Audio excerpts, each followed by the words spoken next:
Sua volta se anuncia todos os dias e nós estamos nessa expectativa da sua volta por esses dias. Abra sua Bíblia no Salmo de número 30. Vamos estar hoje pregando sobre esse salmo hoje. Salmo de número 30. Então vamos ter aqui uma exposição, sobre esse salmo aqui. Eu vou explicar como é que eu vou fazer. Eu vou trazer uma introdução, primeiro, que tem a ver com o salmo. Depois vou falar um pouco a respeito dos salmos, o que eles dizem para nós. E depois eu vou entrar aqui no contexto do salmo. Em seguida nós vamos trazer as nossas teses, os nossos temas da nossa pregação. Mas antes vamos orar ao Senhor. Pai, nós estamos aqui com a Tua palavra aberta. E nós carecemos que o Teu Espírito Santo que habita em nós, que tem esse papel dado pelo Senhor, de nos orientar, de nos esclarecer, de nos trazer a Tua verdade e nos convencer dela. Então, Senhor, abre o nosso coração, nosso entendimento, para que venhamos a nos alegrar com o Senhor e receber Tua palavra, Senhor, como alimento para a nossa maturidade e o nosso crescimento em Ti, Senhor. Assim te oramos e te agradecemos por Cristo Jesus, nosso Salvador, nosso mediador e aquele que enviou o Espírito Santo para nós. Amém. Irmãos,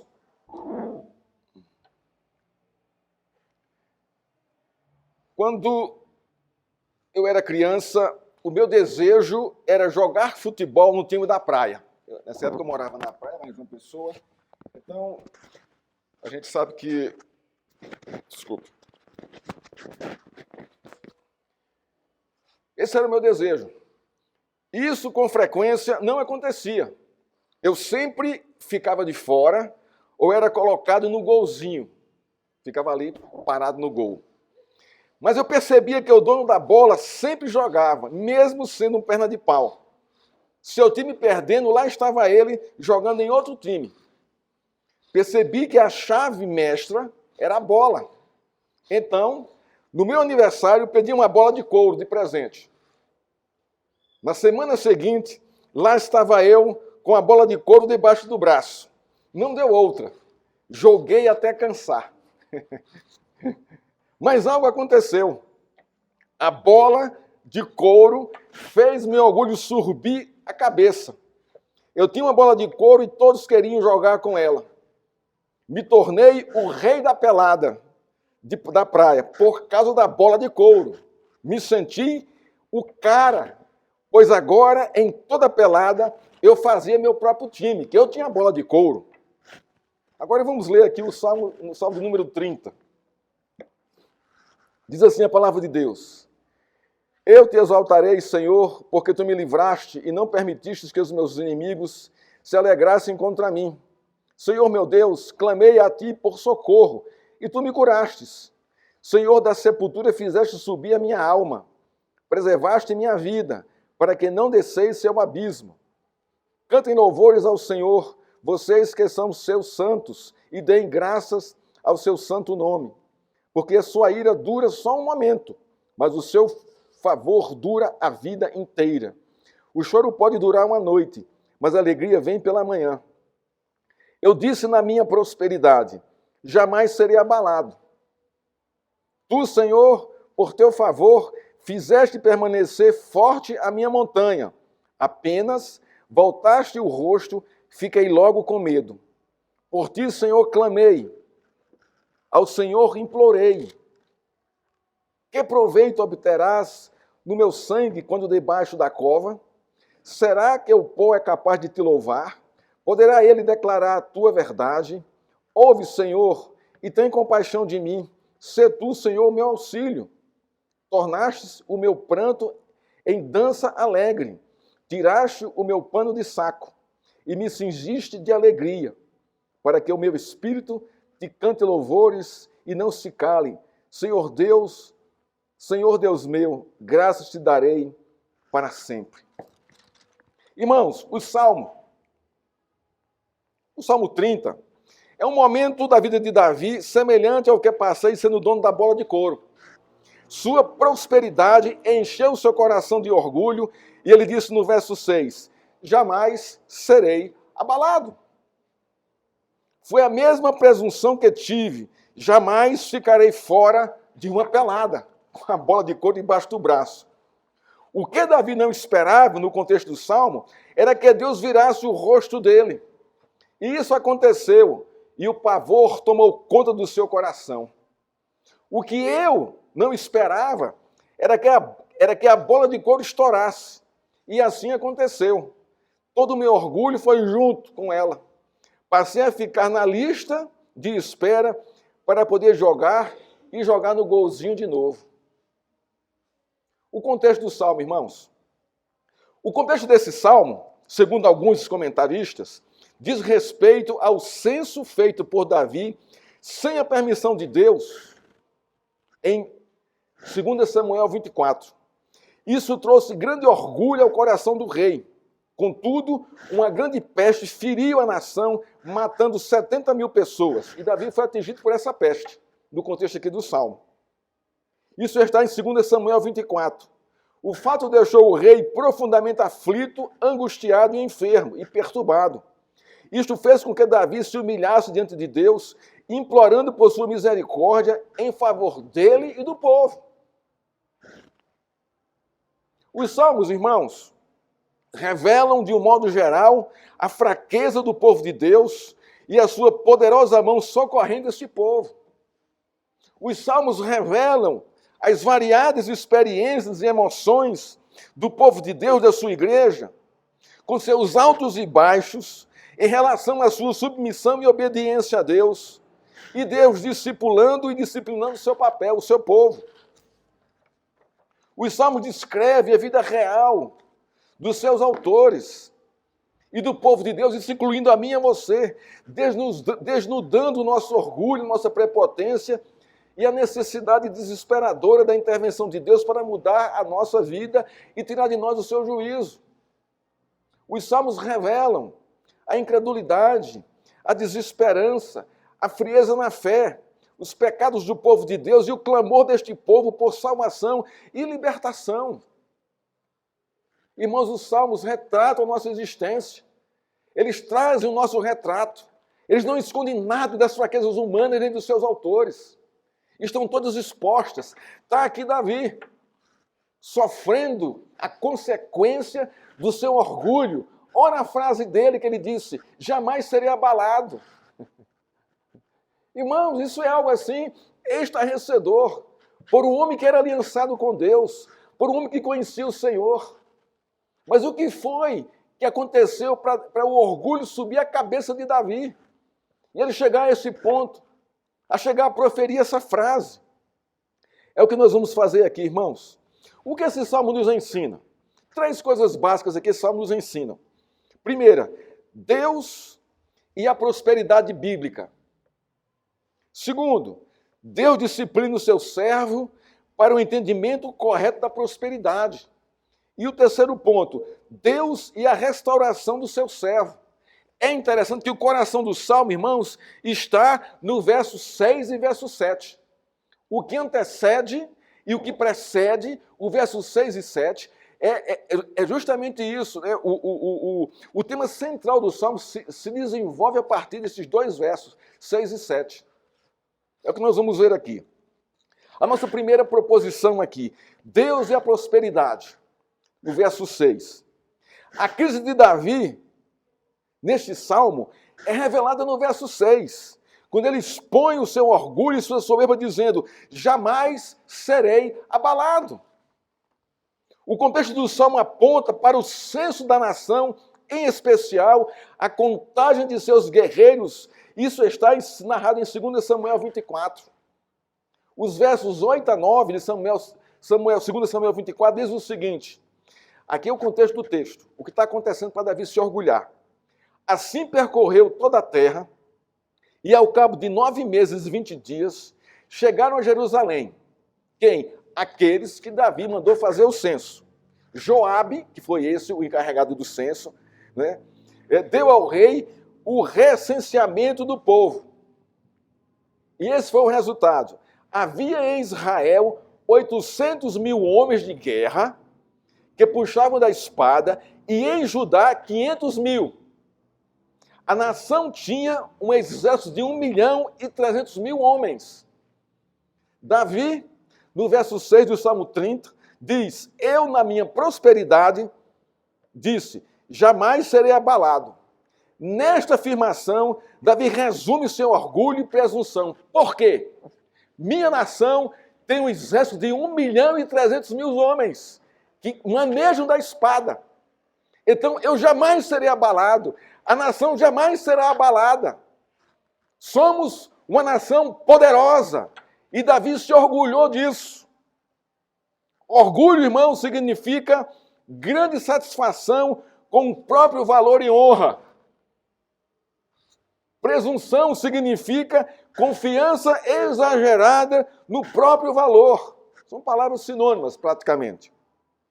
No contexto do Salmo, levando em consideração o contexto de 2 Samuel 24, Davi se orgulha da prosperidade do seu reino, possuindo um exército de 1.300.000 homens.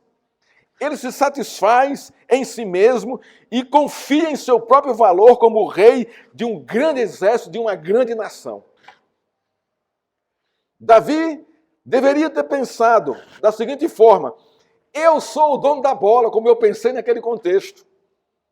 Não temerei nada. Jogo quando quiser, em qualquer jogo e a hora que quiser. Porque eu sou o dono da bola. Eu tenho uma nação poderosa, faço o que quero. Nesse mundo aí. O Salmo 30 revela o pecado de Davi. Sua prosperidade. Esse foi aqui o pecado dele. Gerou no seu coração soberba e presunção. Irmãos, devemos ter muito cuidado com a nossa prosperidade de acordo com o contexto de cada um. Ela não tomar o seu coração, ela não consumir o seu coração, ela não definir os seus valores, os seus conceitos, ela não gerar em você orgulho e presunção. E você dizer como Davi: não, eu não sou abalado com nada. Sai governo, entra governo, para mim está tudo tranquilo. Porque a minha conta bancária é muito grande. Eu tenho muitos bens. Cuidado com isso. Cuidado com isso. Prosperidade significa abundância, fartura. Também significa ditoso, feliz, bem-sucedido. Tudo isso significa prosperidade. O conceito de Davi a seu respeito se desviava do conceito de Deus a respeito dele. Isso foi formado por sua prosperidade. Cegou o seu entendimento. Cegou sua visão de Deus. Ele vivencia a abundância e a fartura de bens e diz a si mesmo: sou bem-sucedido, sou um homem feliz, olhe o que eu consegui fazer, olhe para o meu exército. Grandioso, poderoso, nem o Egito, nem a Síria, nem a Babilônia, nem os filisteus podem mais me abalar, porque eu tenho um exército poderoso. Afinal, Davi podia pensar: ter um reino próspero, com um exército de 1.300.000 homens, não é para qualquer um. Davi se acha o cara, jamais seria abalado. Davi está cercado de bens materiais e usufruindo da segurança de seu imenso exército. A prosperidade adestrou o coração do salmista a depositar a sua confiança nela e não no Senhor. Irmãos, isso é muito sutil. Isso é muito sutil na nossa vida. A gente começa a crescer, a gente começa a desenvolver. E Deus vai nos abençoando conforme o nosso esforço. Deus vai nos dando prosperidade. E nós começamos a achar que isso é nosso esforço, é a nossa inteligência, é a nossa perspicácia nos negócios na vida. E nós começamos a esquecer de Deus. E começamos a pensar dessa forma: não, nada me abala. Nada me abala. Eu tenho um plano de saúde. Eu tenho uma boa poupança. Eu tenho muitos imóveis. E você começa a depositar o seu coração nessas coisas. Você não vai dizer jamais seria abalado dessa forma. Mas você começa a pensar dessa forma. Dessa forma, ninguém me segura, ninguém me abala. Nós temos, irmãos, exemplos claros na história de homens que pronunciaram essa frase. Um chegou a dizer, que foi eleito como presidente da República, nem Deus me impede de subir a rampa do Planalto. Ele não subiu a rampa do Planalto. Deus o abalou e ele morreu. Os Beatles, nós somos mais importantes e influenciadores do que Deus, do que Cristo. O que aconteceu? Logo em seguida, a banda se dissipou, acabou. Porque pensaram dessa forma. Nem Deus me impede de subir a rampa. Está lá Tancredo Neves dizendo isso e não subiu a rampa. Está aí os Beatles também dizendo isso e não subiu a rampa. Nabucodonosor, olhe para o meu império, olhe para minhas construções, que maravilha, tudo isso eu fiz. 1 ano e 6 meses comendo capim. Foi abalado pelo Senhor. Este foi o pecado de Davi. Por isso ele começa o Salmo, no verso 1 e 2, clamando a Deus por sua vida, que estava à beira da morte. Deus ajuizou a praga sobre a nação por causa do censo, e inclusive Davi foi alcançado por ela. Olha o verso 3. Senhor da sepultura, fizeste subir a minha alma, preservaste minha vida para que não descesse ao abismo. Ele está aqui com a peste, aqui está sofrendo, morrendo. E Deus o socorreu. Depois que ele confessa e se arrepende da sua prepotência, da sua presunção e do seu orgulho. Quando Deus repreende Davi, ele reconhece que procedeu loucamente. Segundo Samuel, capítulo 24, Deus oferece a Davi 3 castigos. O primeiro, 7 anos de fome em Israel.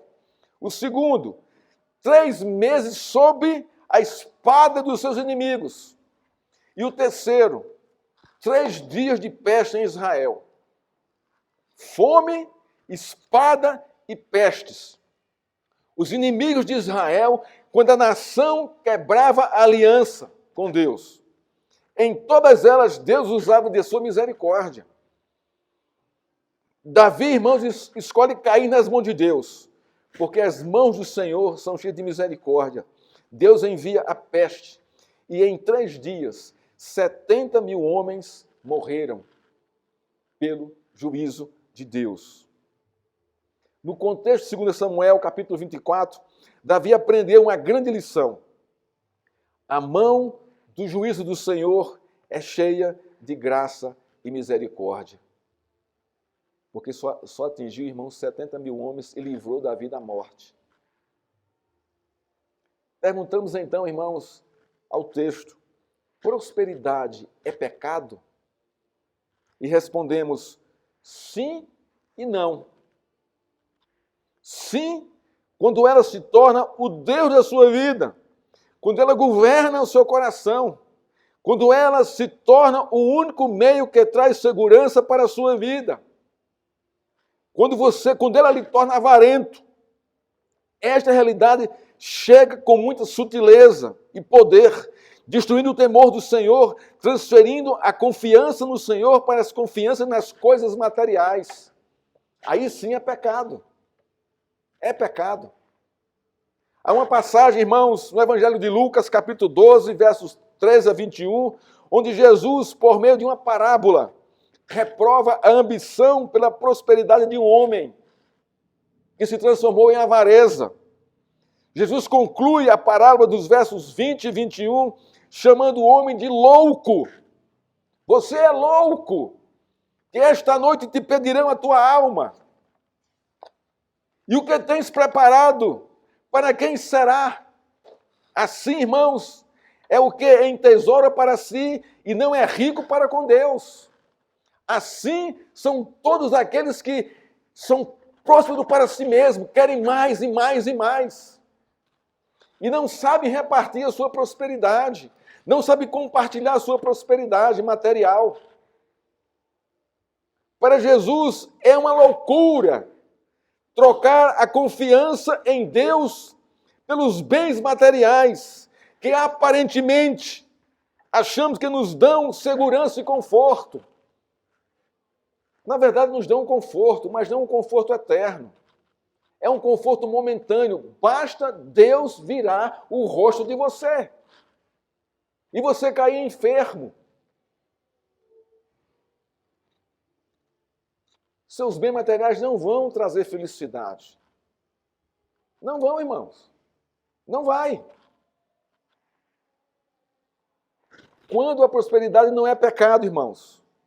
Se houver entendimento e discernimento de que ela vem do Senhor para abençoar a sua vida e, a partir da sua vida, abençoar os outros. A prosperidade tem base bíblica, pois é Deus que faz o homem prosperar para abençoar os outros. Irmãos, como é que nós abençoamos os outros? De várias maneiras. Ajudando, aconselhando, repartindo, dividindo o pão, ajudando com a oferta, ajudando com alguma coisa, com a roupa, com alguma coisa, você compartilha, você divide o que é seu com os outros. Você não retém essas coisas. Você não é como um mar morto, que só recebe, recebe, recebe e não consegue expandir, dividir, repartir com os outros. Em Gênesis 2:12, quando Deus chama Abraão, revela a base do princípio da prosperidade bíblica. Deus diz a Abraão: de ti farei uma grande nação e te abençoarei o nome. Sê tu uma bênção. Olha o que está acontecendo aqui, irmãos. Deus diz a Abraão: eu vou te abençoar. Eu vou te fazer prosperar e grande vai ser o seu nome. Mas sê tu uma bênção. Mas uma bênção para quem? Para todas as nações, irmãos. A questão aqui é essa. O princípio é: eu te abençoarei e tu abençoarás os outros. Eu te abençoo e tu abençoa as outras nações. É Deus que faz seus servos prosperarem para abençoarem os outros. Deus compartilhou conosco a sua maior riqueza, Jesus Cristo. Deus compartilhou conosco toda a sua prosperidade. Ele nos deu o seu reino. Nos colocou nele. Irmãos, qual deve ser o nosso papel quando nós temos essa revelação e essa visão e esse conceito em nosso coração? Abençoar as pessoas. E não reter as coisas. Mas quando eu falo aqui abençoar, irmãos, eu falo abençoar de uma forma ordeira. Não é você sair por aí distribuindo toda a sua riqueza, não é isso. Não é assim que funciona. Porque Deus é um Deus ordeiro. Observa quem está precisando. Consulta, investiga, pesquisa. Para você não cair na malandragem dos outros, para se aproveitarem de você. Prosperidade é algo sério. Mas é algo pensado, é algo entendido, é algo pesquisado. Mas o fato aqui, irmãos, é que a gente não pode, né, amarrar isso em nosso coração e nem sair por aí dizendo que jamais seria abalado, como Davi fez aqui. Davi, na sua arrogância, sofreu na pele a disciplina de Deus para entender que a prosperidade é dada por Deus e tem o propósito de revelar o Deus que compartilha a sua prosperidade com seus servos, para que os seus servos compartilhem com outros. Isso é a igreja. Isso é o nosso papel como cristão. Você dá esmolas? Irmãos, é interessante que a palavra esmola, né, em nosso contexto, se tornou um termo muito pejorativo. O que não é pejorativo. A palavra esmola significa ajuda. Você ensinar alguém uma rua ou um bairro é uma esmola, é uma ajuda. Você compartilha o seu conhecimento, o seu entendimento. Está vendo como é simples? Alguém que bate em sua casa pedindo alimento, alguma coisa, e você dá, você está dando uma ajuda, uma esmola. Você compartilha o que você tem. E aqui na igreja também, entre os irmãos aqui. Você toma conhecimento da realidade do irmão que está passando necessidade, você vai ficar de braço cruzado? Não, você naturalmente, organicamente, como corpo de Cristo, você vai agir para poder ajudar o irmão, cooperar com o irmão. Porque isso é uma coisa da nova natureza em Cristo que Ele colocou em nós. Esse é o ponto aqui. Irmãos, Segundo ponto da nossa exposição. Deus disciplina o seu servo para o entendimento correto da prosperidade. Olha o verso 7. Davi no verso 6 está com a bola cheia. Agora olha o verso 7 que acontece aqui. Tu, Senhor, por teu favor, fizeste permanecer forte a minha montanha, a minha prosperidade, o meu império, o reino, tudo mais. A montanha aqui significa tudo isso. Apenas voltaste o rosto, fiquei logo com medo. Olha só. O que é que Deus faz aqui, irmãos? Deus começa a disciplinar Davi. Deus começa a furar a bola de Davi, o orgulho de Davi. O delírio de Davi sobre a sua prosperidade dura pouco. No verso 7, ele reconhece que se Deus virar o rosto dele, a perturbação toma conta da sua alma e não há prosperidade que possa trazer a paz ao seu coração e nem salvar o seu corpo da sepultura. Essa aqui é a verdade, irmãos. Como está lá no verso 3. O verso 7 é o contrapeso de Deus para confrontar a soberba de Davi, quando ele diz, jamais serei abalado. Ora, você vai ser abalado agora. Eu vou virar meu rosto de você. Basta isso, para nós entrarmos no desespero. Deus resiste aos soberbos, diz a sua palavra em Tiago e em 1 Pedro. Isso é o quê? Deus vira o rosto. Nesse contexto, a prosperidade de Davi e da nação se tornaram em pedra de tropeço para o rei e para a nação, pelo fato deles descansarem e confiarem na sombra de um poderoso exército de 1.300.000 homens. No verso 7, o cenário muda radicalmente. Bastou Deus virar seu olhar do seu servo para a perturbação tomar conta da sua alma. Eu gosto disso, irmãos. Porque é assim que nós aprendemos. É assim que nós aprendemos. Deus furou a minha bola naquele contexto. É dessa forma que ela ensina. As coisas não são assim, são. Eu vou dar uma prosperidade para você. Agora, tenha zelo. Observe de quem vem a prosperidade e para quem vai. Não se ufane disso. Não se orgulhe disso. Não seja presunçoso com relação a isso. Porque se for assim, Deus vai furar a nossa bola. Vai virar o rosto de nós e nós vamos passar aperto até entendermos o nosso pecado. Como Davi aqui entendeu e depois Deus consertou a sua vida. Pastor Hernandes comenta esse texto aqui. Deus resiste aos soberbos. Ele não só esconde o rosto dos soberbos, mas também luta contra eles. Olha a praga que Deus lançou. E ele continua, pastor Hernandes. A presunção é a causa do afastamento de Deus. E o afastamento de Deus é a razão da alma conturbada.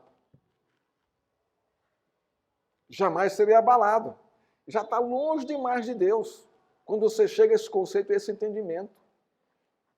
Não, eu sou o cara, na minha área, eu sou tranquilo aqui. Pode deixar. Eu sou o cara aqui. Presunção, irmãos. Você vai cair. Não tem outra. Ou você se arrepende, você vai cair para o arrependimento, se você for servo do Senhor. É isso que ele vai fazer.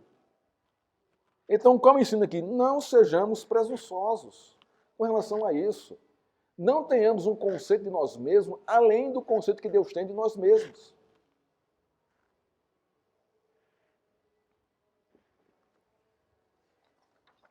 A palavra conturbado no verso 7 significa estar em estado de medo, angústia e desânimo. Ora, Deus virou o rosto em mim. Então, automaticamente vem medo. Vem coisa aí. Vem o seu juízo. Angústia. Nossa, eu fui ajuizado. E desânimo. Como é que eu vou sair dessa? Basta Deus desviar sua face graciosa e misericordiosa do seu povo para que ele padeça sob os seus juízos. Basta isso, irmãos. Deus é justo. A soberba e a presunção de Davi fez Deus o rejeitá-lo, virando o seu rosto. É o mesmo Davi que diz no Salmo 32, versos 3 e 4. Olha que coisa linda isso aqui. Enquanto calei os meus pecados, envelheceram os meus ossos pelos meus constantes gemidos todo dia. Porque a tua mão pesava dia e noite sobre mim, e o meu vigor secou como no calor do verão. O que é que está acontecendo aqui, irmãos? Deus virou um rosto do salmista. Para que quê? Com que objetivo? Para que ele entendesse o seu pecado e confessasse a Deus o seu pecado. É o que está acontecendo aqui no Salmo 30, aqui, a partir do verso 7. Observe nesse Salmo, no Salmo 32, a perturbação de Davi. Ele ficou tão perturbado por causa do seu pecado que seu vigor secou. Isso é, sua vida secou, sua esperança secou, seu ânimo secou, sua esperança secou, seu orgulho secou e sua presunção secou. Chegou lá, no objetivo. Tudo isso secou. E ele entendeu, eu sou abalado por aquele que me criou, por aquele que eu tenho aliança com ele, e graças a Deus por isso, porque é ele que está me abalando, não é o outro, não é meu inimigo, mas o próprio Deus. Ele foi abalado, e seu exército de 1.300.000 homens, e sua prosperidade, nada puderam fazer para socorrê-lo. E teve que buscar a Deus. Mas esse é o propósito. É isso que o Salmo está nos ensinando. Quando nós pecamos, irmãos, não corra na contramão da Escritura, mas corra na mão da Escritura. Corra aos pés do Senhor. Confesse o seu pecado. Clame ao Senhor como ele fez aqui. Não importa qual seja o pecado que o servo de Deus cometa, o fato é, Deus vira seu rosto dele e sua mão de justiça vem sobre ele, perturbando a sua alma, secando a sua alegria da vida, até que ele reconheça que pecou contra Deus e se arrependa. Isto é a intervenção de Deus e a sua graça sobre a nossa vida. Irmãos, eu sou graçoso a Deus por isso, porque eu não sou diferente de Davi. Hora em outra eu me acho o máximo. Presunção. E aí Deus vem e fura a minha bola, você não é o máximo, você é o mínimo do mínimo do mínimo. Irmãos, e aí? Quando bate a verdade e me confronta, eu corro para a Escritura, Senhor, tenha misericórdia de mim, me ajuda, me perdoa. Socorre-me, livra-me, afasta de mim a tua ira. Deus, no verso 7 do Salmo 30, vira o rosto de Davi e as consequências são fatais. Não há como o servo de Deus viver em pecado diante dele. Não é? Davi é abalado, completamente abalado, por causa da sua presunção, do seu orgulho. Tiago 4,6 e 1 Pedro 5,5 dizem o seguinte em suas cartas: Deus resiste aos soberbos. Agora, olha que coisa interessante aqui, irmãos. Se o versículo acabasse aqui, a gente estava perdido. Mas dá graça aos humildes. Isso aqui é um chamado para quê? Para que nós nos humilhemos sobre a sua poderosa mão, que a seu tempo ele nos exaltará. Soberba e humilhação. Deus dá graça aos humildes. Irmãos, é interessante pensar sobre isso aqui, porque você acha que todo humilde, ele não se orgulha em algum momento? Se orgulha, ele pode se orgulhar da sua própria humildade. Eu sou muito humilde. Já pecou. O verso está aqui para nos dar graça e alegria. Vem o arrependimento, a gente se humilha e Deus dá graça. Como vai acontecer com Davi aqui no Salmo. Indo para o contexto de Samuel 24, a praga lançada por Deus sobre o povo, onde 70.000 morreram, quebraram o coração de Davi e o fez clamar a Deus. Olha que coisa interessante. Todas as vezes que Deus vira o rosto de seus servos e pesa a sua mão sobre eles, a consequência imediata é a confissão de pecados e o clamor pedindo graça e misericórdia de um coração arrependido. É isso que deve acontecer. Esse é o caminho. Davi faz isso no verso 8. Olha que coisa linda aqui. Por ti, Senhor, clamei. Ao Senhor implorei. Quando ele viu o seu contexto, a sua realidade, a sua presunção, quando caiu em si, ele clama ao Senhor, ele implora ao Senhor. Ele clama a Deus mostrando o resultado do seu juízo. Senhor, olha o que está acontecendo comigo. O Senhor virou o rosto de mim, a praga me pegou, eu vou morrer. Senhor, socorro! Ele implora, pedindo a generosidade de Deus.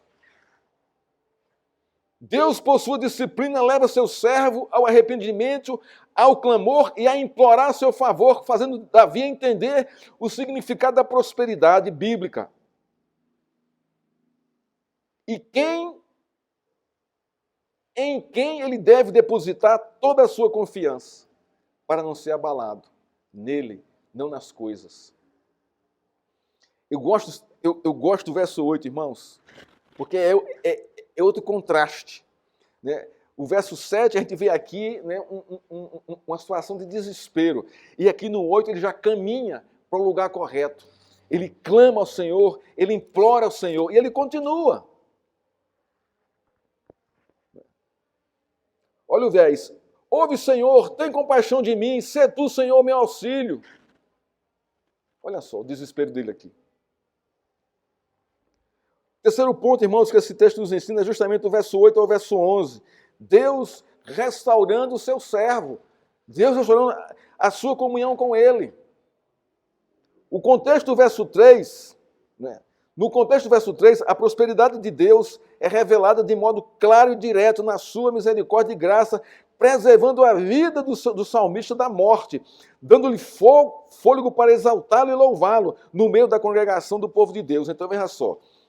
O começo aqui do salmo aqui já mostra Davi, não é livre e abençoado por Deus. Mas o salmo descreve, né, como isso procedeu e qual foi o motivo, né, dele chegar a louvar a Deus de novo. Né? É isso que o salmo aqui está apontando. O meu pecado foi esse, eu clamei e Deus fez isso comigo. E o motivo do meu pecado é esse aqui. Mas ele me socorreu, ele me acolheu, porque eu me arrependi e ele veio ao meu favor. Ele virou para mim de novo o seu rosto. E Davi, no verso 3 aqui, está justamente louvando a Deus por todo o seu livramento. Não foram os bens de Davi que o livraram da morte, mas o Senhor, graciosamente, virando o seu rosto de volta a seu favor. Davi foi o rei de Israel. O cargo lhe promovia abundante prosperidade. E por um momento ele se rendeu a estas regalias e confiou seu coração nos bens que o cercavam e no seu exército muito grande. Para resolver seus problemas, ele foi tomado pela soberba e pela presunção. Deus o disciplinou para a restauração. Irmãos, isso é fantástico. É isso que me alegra no Senhor. É isso que me encanta nele e que me faz confiar nele. Deus o disciplinou para a restauração. Não foi para a condenação. Não foi para rejeitá-lo. Não foi para virar o rosto dele eternamente, não. Mas foi para restaurá-lo. Como Deus faz conosco, irmãos. A mesma forma, o mesmo trato, o mesmo amor, o mesmo carinho, a mesma graça. Quando nós pecamos e caímos, a disciplina vem e ela é bendita, porque Deus ama o filho a quem disciplina. E disciplina para a restauração da comunhão com ele. Isso é graça. Isso é bondade do Senhor. Isso me faz caminhar sempre para frente. Mas Deus, em sua graça e misericórdia, vem em favor do seu servo, o disciplina e o faz enxergar quem é que promove toda prosperidade e segurança para o seu povo e para ele. Deus o livra da morte. Deus o livra da peste, trazendo ele de volta para a comunhão dos santos na congregação dos justos. Ele está cantando isso aqui na congregação dos justos, no templo. Deus vem restaurar a vida do seu servo. Não vai deixá-lo nessa convicção de que eu jamais serei abalado. Porque ele é seu servo, é seu filho, ele ama. Irmão, quem é pai aqui sabe disso. Quantas e quantas vezes eu corrigi Rafael e Ana com palmadas para aprumá-lo no conceito certo, no princípio correto, porque eu os amava. a disciplina para restaurá-lo. Não é por aí, não é assim que se faz, não é assim que se pensa, não é assim que se age. É assim da forma correta. E você vai e corrige. Mas porque eu amo e continuo amando, ainda hoje são adultos, mas eu continuo corrigindo. E dizendo, isso está errado, o princípio não é esse, o princípio é esse. Eu não vou bater mais, claro, que não tem mais idade para isso. Mas a correção continua, mas por quê? Porque nós amamos. Da mesma forma Deus age conosco, irmãos. O tempo todo. Deus está nos disciplinando para a restauração, para a comunhão com Ele, para a redenção em Cristo Jesus, que se aproxima, para nos tornar mais parecidos com Cristo. E ai de nós, se ficarmos fora da disciplina de Deus, porque nos tornamos bastardos, irmãos. Isso me encanta em Deus. A partir do verso 8 a 11, temos uma série sequencial de orações de Davi a Deus. Isso significa que a sua comunhão com Deus foi restabelecida, foi restaurada, foi redimida. Mas foi Deus que foi em favor dele, para não deixá-lo na ignorância da prosperidade material, achando que tudo ali estava resolvido na vida dele. Não, não está. Deus volta a virar o seu rosto para Davi. Isso é graça pura e misericórdia pura, sem que ele merecesse. Davi começa clamando, olha o verso 8. Davi começa clamando e depois implora. Por ti, Senhor, clamarei, ao Senhor implorei. Então aqui a coisa vai se avolumando aqui, clamar e implorar. O implorar é uma coisa mais veemente, mais de urgência. Em seguida ele pede a Deus que ouça a sua oração.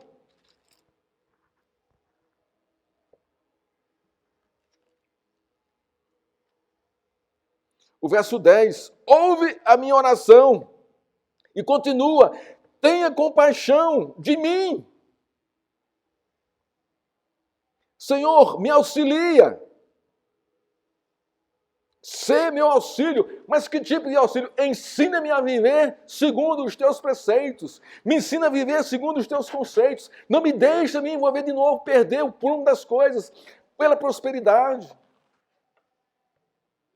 Me auxilia a ser um cristão, a ser um crente. Senhor, eu preciso do teu auxílio. Temos o Espírito Santo que nos auxilia nisso, nós precisamos clamar a Ele. Para sermos alegres e vivos com o Senhor. Ninguém aqui, irmãos, é super espiritual, está pronto, está maduro suficientemente. Não está, não tem, não existe esse na face da terra. Não existe, irmãos. Nós precisamos de clamar a Deus, de implorar do seu auxílio, que Ele escute nossa oração, porque nós precisamos dEle. Somos pessoas abaláveis. Qualquer coisinha nos abala. Qualquer coisinha nos abala, irmãos. Basta uma muriçoca nos picar, ou uma dengue. E já fomos abalados. E não só isso, emocionalmente. Basta alguém olhar para mim com a cara feia, já me abalou. Tão frágil nós somos. Basta uma disciplina para nos abalar profundamente também. Eu não mereço isso. E revelar o nosso orgulho, muitas vezes, a nossa rebelião. Nós somos completamente abaláveis. Não tem aqui ninguém nessa plateia aqui que é inabalável. Não existe. Só Deus é inabalável, mas nós, criaturas do Senhor, somos completamente abaláveis. E ai de nós, se não clamamos ao Senhor o seu auxílio. Ele continua aqui. Depois ele pede que Deus o converta. No verso 11. Tornaste o meu pranto em dança alegre. Tiraste o meu pano de saco. Olha a realidade que ele está aqui. E me cingiste de alegria.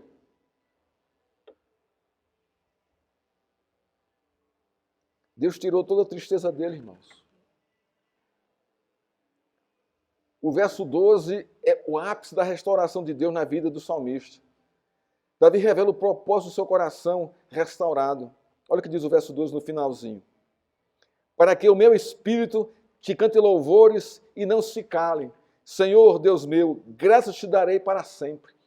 Olha que restauração, irmãos. De jamais serei abalado, agora com Senhor, Deus meu, graças te darei para sempre. Veja que humildade aqui.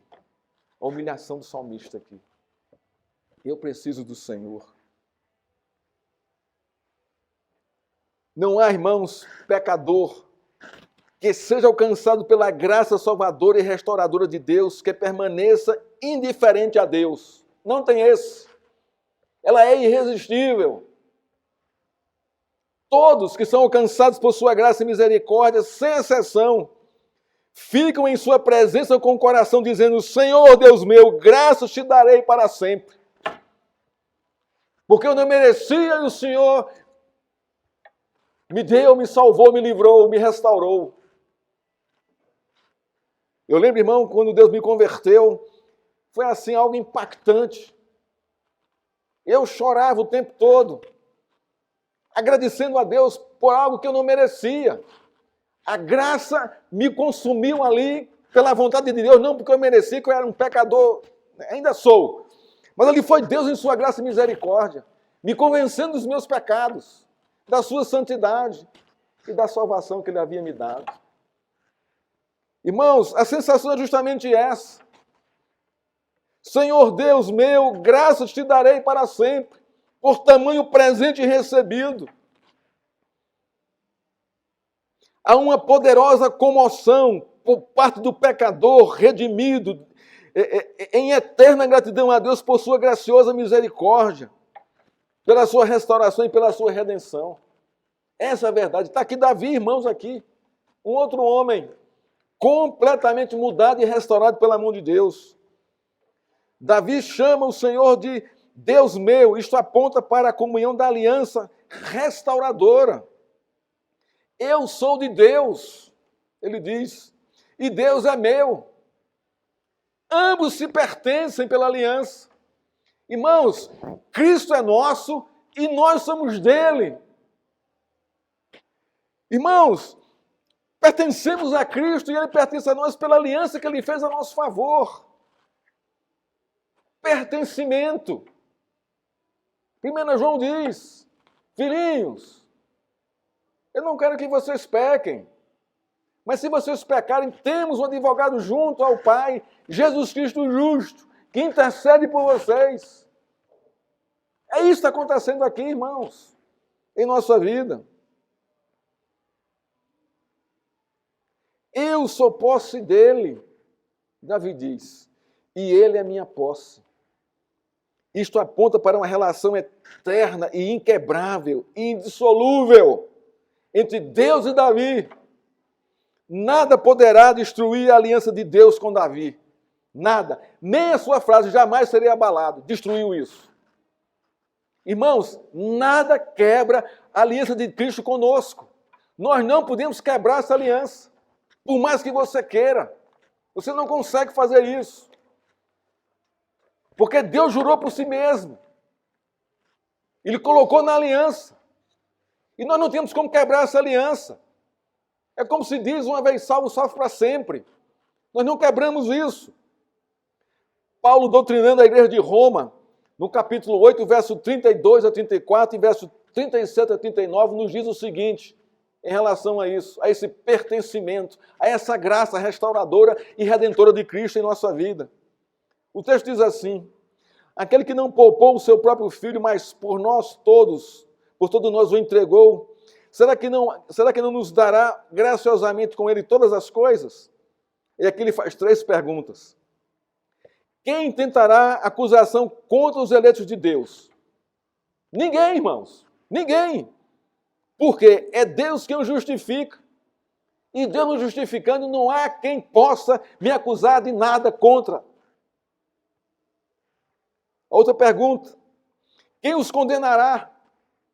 Aí ele responde, é Cristo Jesus que morreu, ou melhor, quem ressuscitou, o qual está diante de Deus e também intercede por nós. Quem nos condenará? Ninguém. Porque Cristo já pagou o preço da minha condenação para Deus. E ele faz aqui a 3ª pergunta. Quem nos separará do amor de Cristo? Será a tribulação, ou a angústia, ou a perseguição, ou a fome, ou a nudez, ou o perigo, ou a espada? Paulo continua, em todas essas coisas, porém somos mais que vencedores por meio daquele que nos amou. Porque eu estou bem certo de que nem morte, nem vida, nem anjo, nem principados, nem as coisas do presente, nem a do porvir, nem os poderes, nem a altura, nem a profundidade, nem qualquer outra criatura poderá nos separar do amor de Deus que está em Cristo Jesus, nosso Senhor. Pertencimento, Senhor, Deus meu.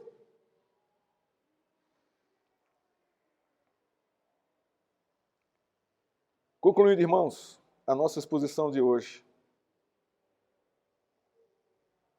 Confesso que sofri para aprender que a vida não se resume a uma bola de futebol. Foi difícil, mas aprendi. E que não preciso de ter coisas para conquistar as pessoas, ou para ser importante, ou para fazer parte de alguma coisa, ou alcançar algo na vida. A razão da vida, irmãos, isso Deus me ensinou, assim quando ele me converteu, é glorificar o seu nome e gozá-lo para sempre. A razão da minha vida não é buscar prosperidade, porque isso é uma promessa de Deus e vem, consequentemente, o nosso trabalho. E ela não é a razão da minha existência, mas Cristo. Deus vem me ensinando, irmãos, por meio de Cristo, que a prosperidade é uma bênção. Quando ela glorifica a Ele, abençoando a vida das outras pessoas. Isso é gracioso demais, poder participar disso. Hoje nós aprendemos 3 verdades básicas com esse texto aqui, irmãos, com esse salmo. A primeira, a prosperidade vem de Deus e deve servir a Deus e aos outros. Deus vai fazer com que a sua vida seja próspera. Você o glorifica servindo aos outros com o que você tem. Qualquer coisa de Deus na sua vida é prosperidade, até um grão de feijão, se lhe der. Leia os evangelhos e observe o que acontece com as pessoas pobres que compartilharam do que tinham. Segunda lição. Deus disciplina seus servos para o entendimento correto da prosperidade para glorificá-lo. E terceiro, Deus é o único restaurador e redentor do seu povo. Nele há esperança de reconciliação quando pecamos. Que Deus, irmão, nos abençoe e nos fortaleça. E que jamais nós venhamos a dizer, jamais serei abalado. Que a graça do nosso Senhor Jesus Cristo, que o seu rosto esteja olhando para você, e que suas bênçãos e que sua prosperidade venham sobre a sua vida, e que você glorifique o seu nome a partir dessa realidade.